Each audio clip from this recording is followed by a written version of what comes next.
First question you gotta answer, besides who it is, jungler or gold laner, what's Escalera gonna do? Oh, what are they gonna do in game number one's draft? Now we're seeing Echo on blue and we're seeing Onic Philippines on red. We have the bans already being showed up on our screens. Navara is the first choice here for Echo. They want to play with Vision, and again, up against a roamer like Escalera, Vision will greatly help. So Onic will go ahead and take away a signature pickup for Carl TZ in the Fredrin, and it's something Echo is very comfortable playing with, and they take away a signature pick and a strong meta pick from Benicute with the carry. Inversely now, Echo go for the Arlot and the Baksha. So we're seeing a still very, how do I call this, conservative approach to the metagame from what we've seen and what we know are the tendencies right now. Quick picks, by the way. Already, just addressing the elephant in the room. Kelra King Kong, draft Kelra King Kong. Yeah. Go ahead, pick up for your stars immediately. I think right now, they answered the question in the draft. They went ahead and picked for both of their stars, and now they go for a pick, signature for Hidden Gem. Xborg was one of the picks that he shined with last season when he made a name for himself in MPL Philippines. Yep. And now he's getting it, and we saw what an Xborg did in the previous game. In addition to the Riz, which by the way has been slowly been relegated to the B tier of XP laners, Sure. I'm happy to see that, hey, you guys are forgetting about me. I'm the Hidden Gem. It is his IGN for a reason, so Xborg. Gem, by the way, not Hidden Gem. Not Yeah. Hidden Gem. Yeah. It's Gem. Hidden Gems from us. We told that to him, and he just laughed at us and thank you, boss. XP Lane, IGN. story. Yeah, creative names as well. So going back to the bans, since there's no core or no roamer yet for Echo, so they ban out the Angela. It's been a threat from every point in the game, and even from our ranked games. It's been a hell of a great advantage with assassin picks. That's And the with the right- presence of Carl TZ. Yeah, that's the right word, Francis. Threat, because it has never been picked just quite yet. Yeah. Right? We've never seen it do anything, but the fact that teams still ban it out, teams still play around it, means we have to watch out. There's the pack banned out, that's a Sanford signature. Oh, yeah, taking out the Paquito, and as well as the Faramis. Well, with no threats in the mid lane, Oh. the Burster or the Poke yet. Valentina's still up though, but yeah, there they she just is. completely take it. Nana back again onto this game from match or series 1. Now we see her again. Yeah, Nana and Xborg actually a great combination. And then it's a Super Friend special. Back in MPL Philippines Season 10, the last time Nana was played was actually by Super Friends. It was a little stat that showed up earlier in the first series for those who were tuning in. Now for Echo, are they going to go for that Echo Express playstyle of that pick off for surprise? JP has shown that he can play Arlot Roam, and it is still an option. This doesn't necessarily mean it's an EXP lane Arlot. Baksha, most likely jungle.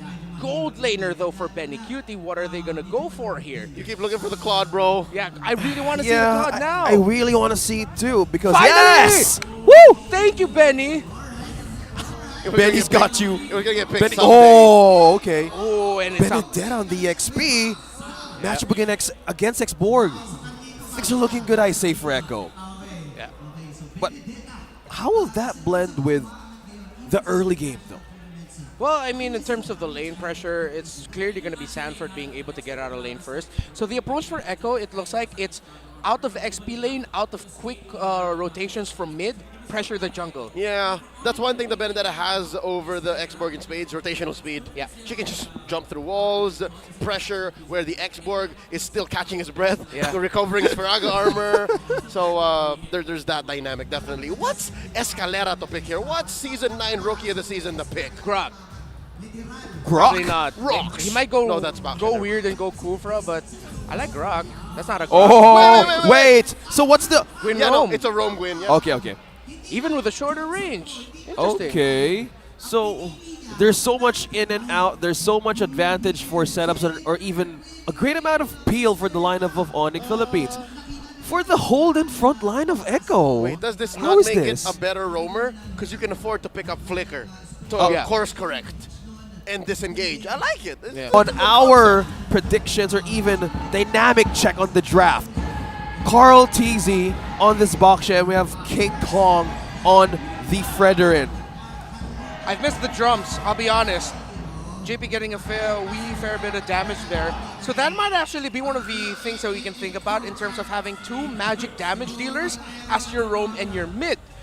you can actually poke down JP to make sure that he wouldn't be in a position to be the ones to initiate. Looking at the emblems, so that Master Assassin for Benny Cutie. So he actually wants to be able to beat Keller in lane, and that makes sense because again of the adjustments to the emblem preferences of the carry where you want to build it Fighter, Brave Smite, so the Master Assassin makes a lot of sense. Yeah, and also to think that the damage of Echo and Onic that needs to be addressed from maybe entering on mid to late game, I think that matters if you're a Claude and a carry. Who steps on the gas first? Who actually rides their spaceship ahead of time? Because if damage is concerned here, they would need a lot of way to actually take down a lot in team fights. I just have this mental image now of like Onic having a spaceship and the Echo Express actually being more close to being the Magic School Bus. Oh, like Sky High, you mean? I wasn't thinking of Sky. That's a deep You know cut. the actual Magic School Bus Kids show? That's a deep cut.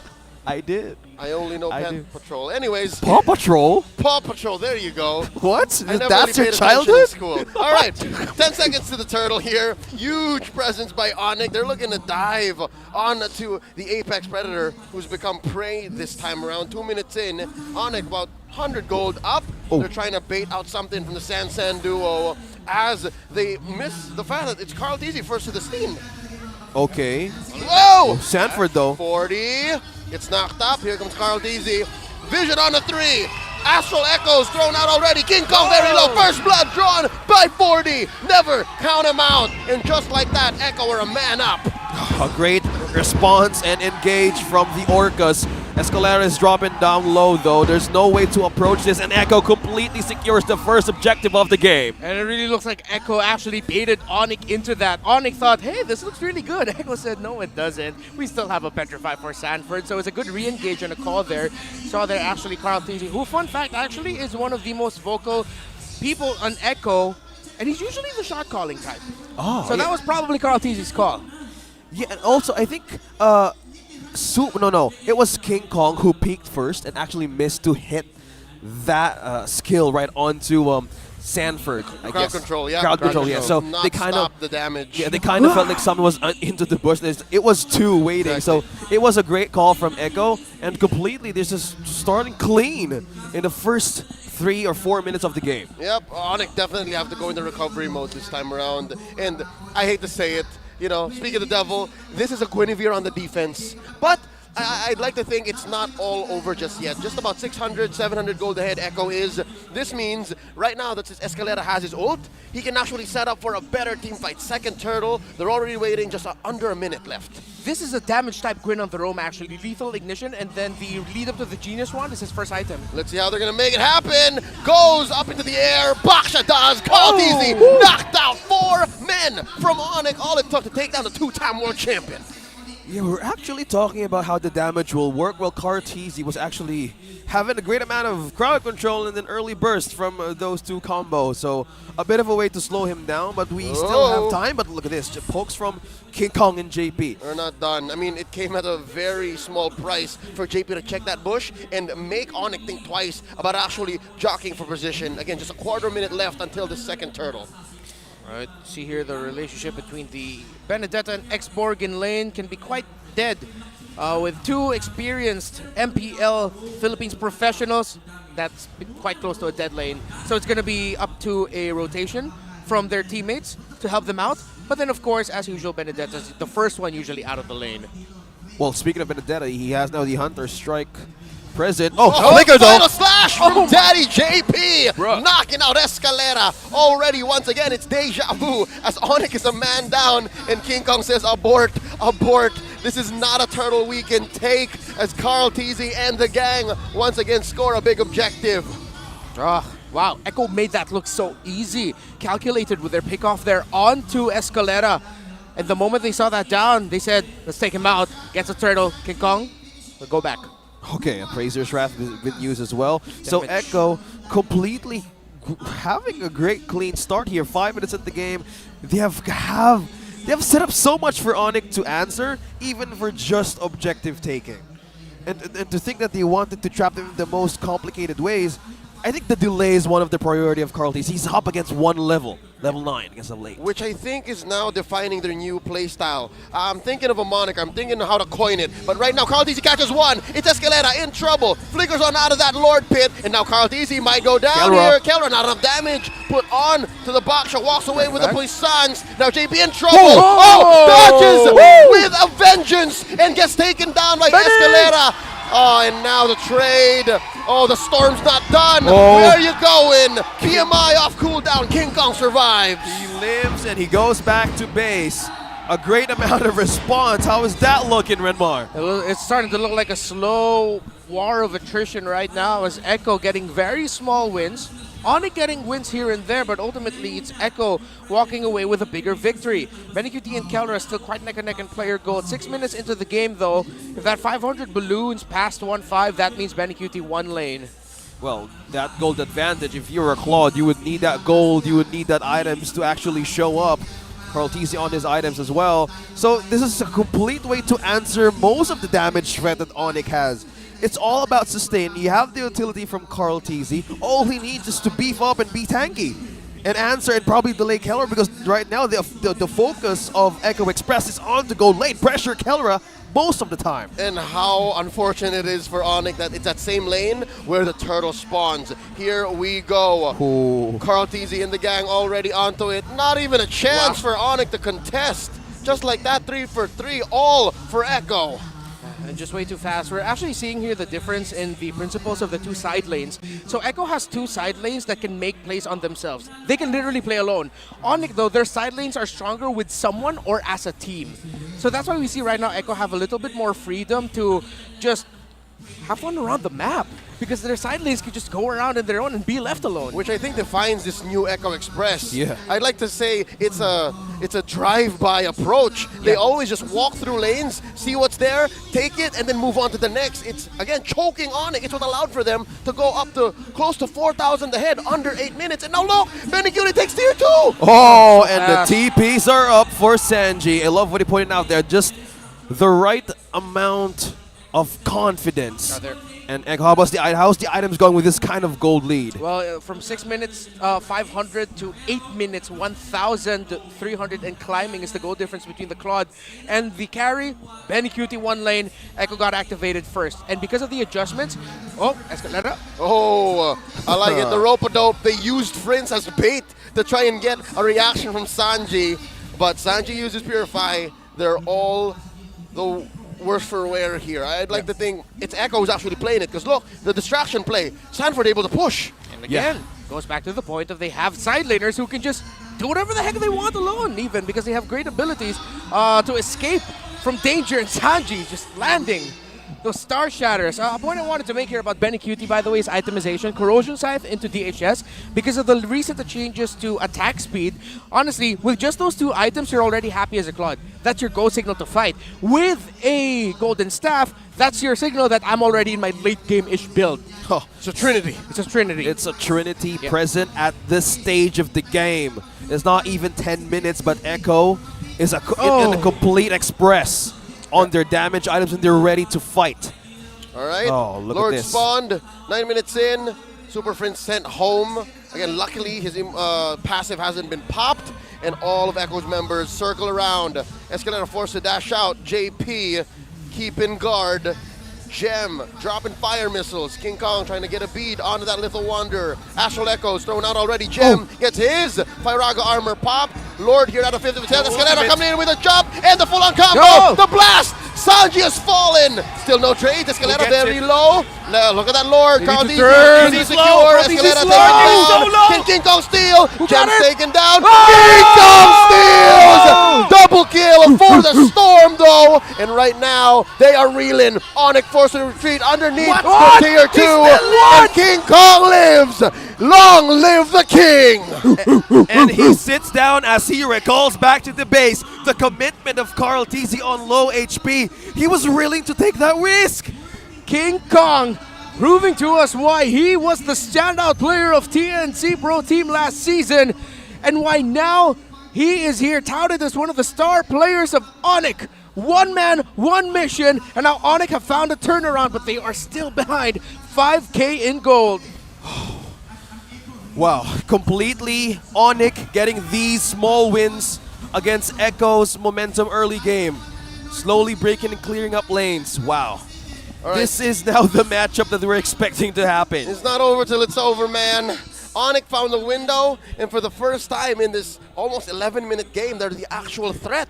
I mean, it took them a while. Again, there was a lot of feints, and it's not like it came for free, this Lord Steal. But just the same, it means there's hope. And mind you, Keller's only died once. Yep. It's not great, but it means that he can still get there.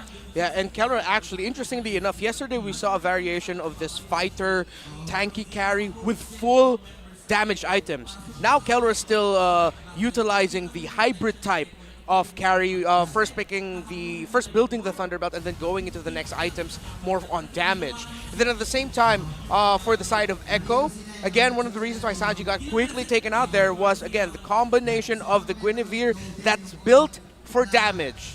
If that was a different build for Guinevere, maybe it could have gotten away. But Super Prince and Escalera right now, if they want to continue this trend, they need to be able to work well together even more. They're trying to do it again. They're trying to do it again. Escalera flubbed though. They're backing off. That's the asshole that goes on almost everyone. They know where they all are. King Kong here, getting jumped on. Yeah. Oh, the last enemy taken out. Carl DZ, look at the back line. Sanford looking for a kill. King Kong very low. Betty Cutie. Blazing to it on the two. Kelra take down Sanford. Down goes Escalera. Kelra barely alive. Prince takes down JP. The gold standard lives. 3 for 2 trade. Onic comes out on top, but at the cost of a mid lane tier 1. Kelra getting away. That looked like everything. Spell that from the fighter emblem, the brave smite at that.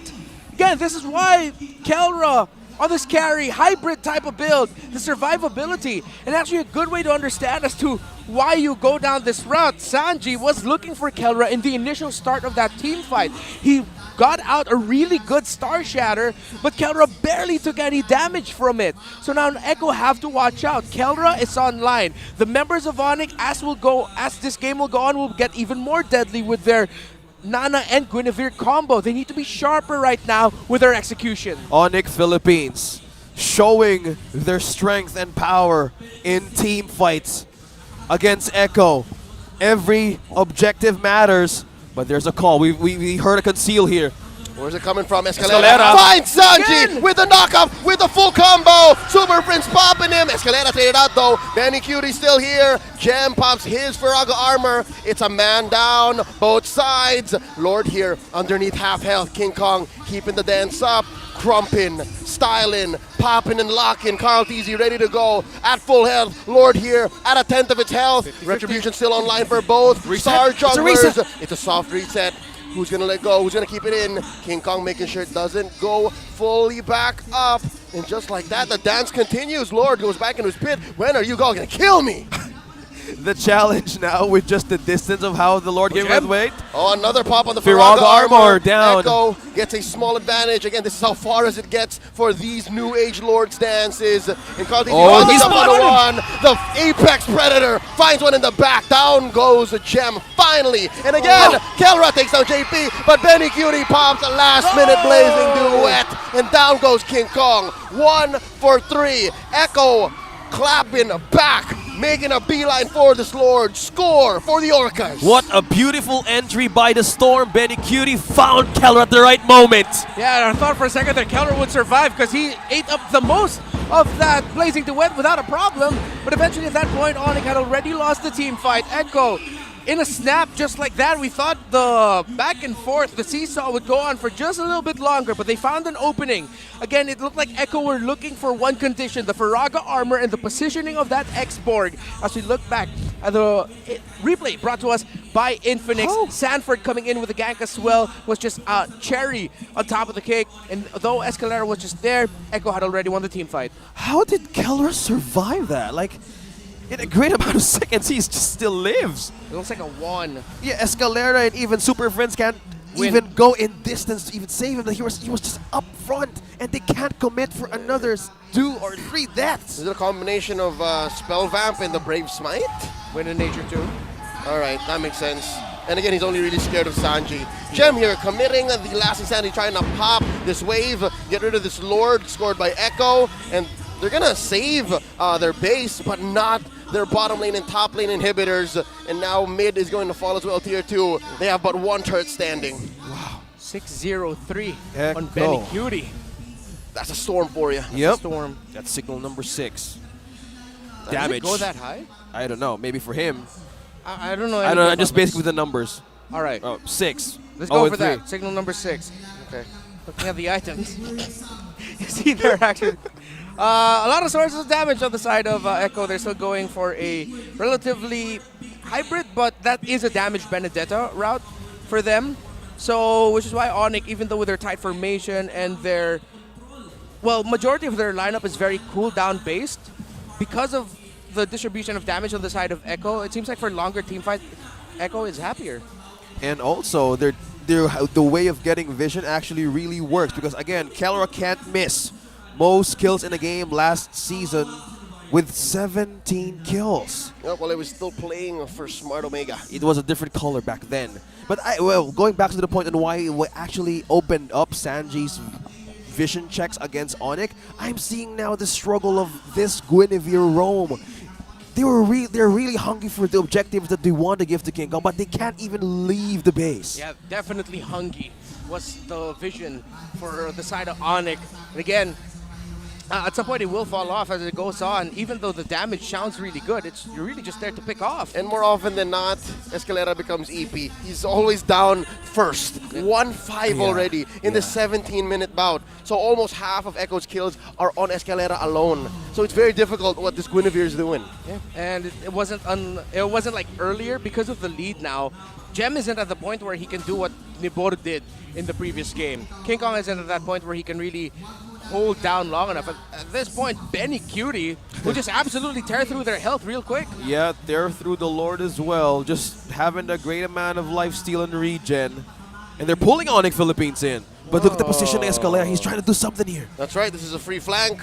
It's Sanford checking that bush. They still don't know how far and how deep Escalera can go. Lord here at half health. Escalera coming in, jumping up, knocking up Sanford, pops his immortality. And look at this, Echo just as quickly collapsing onto them. You're not trapped in here with me. You're trapped in here with us. That's not how the line goes, but still no kills. Gem forced to retreat. Everyone's still up, no casualties just yet. And just the same, Echo pushing the advantage, leaving a wave up top for Onic to deal with. And they're back at it at the Lord. So much resources and ultimates used. Echo completely getting another objective for themselves. Ow, that really hurts. But no contest at all. Carl TZ completely secures another objective for Echo. Wow, great decision there by Echo to fight it like that, even though Sanford was the one caught out there. Unfortunate for Onic, actually. Could have been a good pick off for them to start off a good sequence. But I don't think Onic saw, up until Carl Tizzy went out of the shrub, that he was in that one shrub up top there where he's close to right now. That's what the call was supposed to be, a flank around that Lord. But then come team fight time, that just became Carl Tizzy free to dive Kelra, meaning Kelra couldn't help join and deal enough damage. Yep, it's a miracle that nobody from Onic died. Yeah. And again, just the fact that Echo are sitting at a 7K, 8K gold lead. Watching that team fight now in hindsight, as it replays in my mind, it looks like Echo time walked Onic. It's like every decision that Onic made, Echo had the trump card for it. And now, deep inside their own base, Onic is trapped. No more flanks from Escalera, no more sneaky plays, and they have to play fair. Up front, defend from this Lord, defend from the waves. Carl Deasy gets in with a conceal. Escalera popped like that. Benny Cutie gets another kill. And down these waves go down, these members of Onic. And just like that, they got overwhelmed. The Orcas